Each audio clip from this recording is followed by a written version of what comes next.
Hey there, everybody. I hope your weekend is getting off to an awesome start. I'm pretty excited today. We've got quite a few updates and a lot of territory to cover. So I'm going to start by saying with COVID, and I know you folks are probably tired of hearing this, but Vintage Fire is one of thousands and thousands and thousands of businesses that have experienced delays because of the pandemic. So when it comes to back issues, we're doing our best. They're going into Canada now. There are delays because of the international border and mail having delays that way.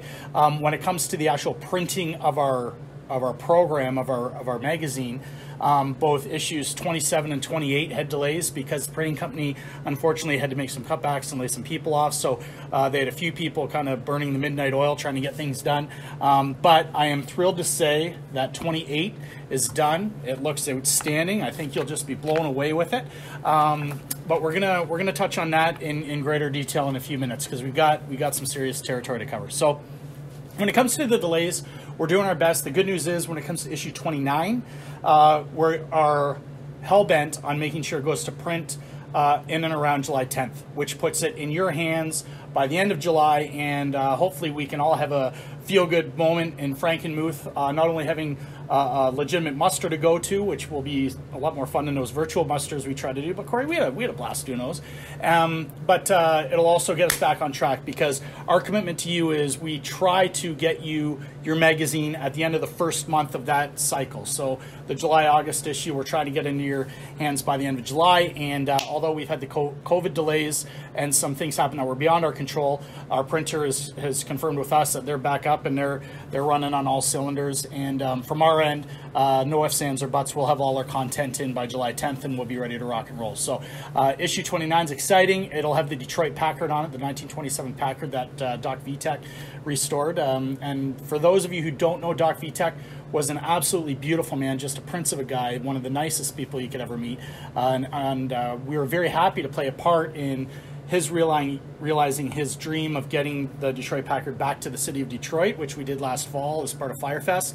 But as time and circumstances played out, Doc fell ill, and we unfortunately lost him here in April. So the contacts that have been established over the last few weeks are just outstanding, and from everything from the sincerity of the people who subscribe to the magazine, above and beyond that, to people who want to contribute, and people who had great stuff that I didn't even know was out there that now we're in direct contact with and are going to be funneling it through. So as thrilled as I was with what we had in the hopper for you before COVID, there's just been a whole new kind of renaissance of amazing content and photography that just kind of presented itself as a result of COVID, and with the more hands-on approach that Corey and I have taken since the shutdown. It's been interesting and fun and rewarding to get in touch with you people. So that's just awesome, and very thankful for it. When it comes to issue 28, it's on its way.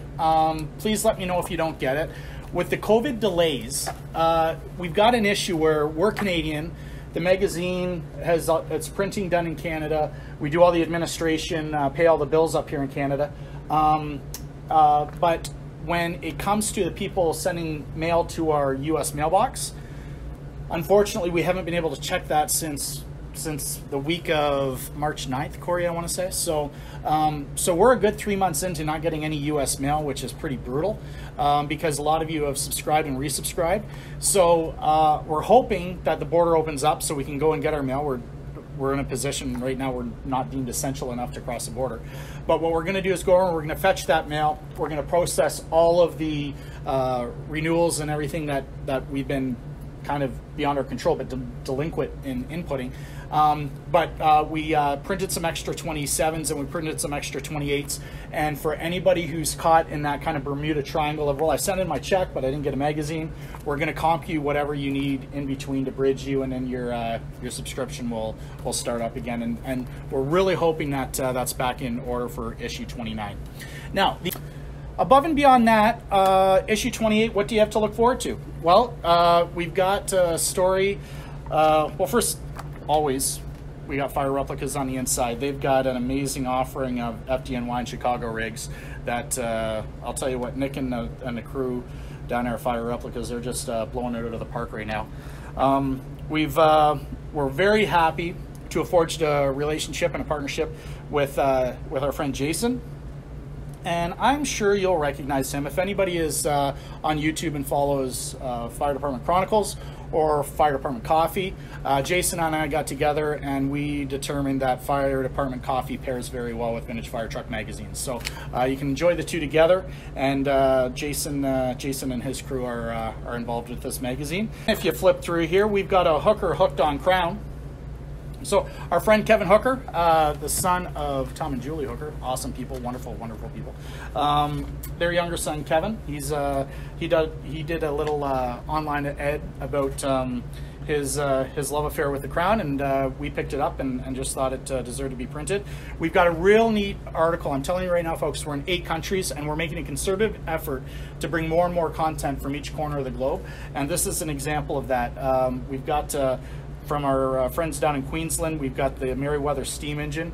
Beautiful article about an outback firefighter and their efforts with this beautiful steam engine. From the west coast of Canada, we've got the West Vancouver Little Willies, and great piece, wonderful restoration, and a fun story there. A feel-good story. Brett Jeffries is a Firehouse Subs franchisee, and he's just done some remarkable things giving back to his community, and really kind of echoes the example that so many of you try to lead. And then we conclude with a great series on Herb Galloway's industrial foam 1972 Ford 900. So great issue. I'm really looking forward to getting it into your hands. And I'd just like to conclude by inviting each and every one of you, whether it's through the thread below or it's through emailing us, which is vintagefiretv@gmail.com, goes right through to my hip. Until we make our changes with our online presence, that's the best way to get us there. And or calling the toll-free number, 833-727-FIRE. And just get in touch with us. We want you to get everything you want out of every issue. So the more feedback we get from you, the more guidance we get with how we move forward. So with that, I'm going to wish you a wonderful weekend, and keep trucking and enjoy the magazine, enjoy your family, enjoy your friends, and have a great day. Take care.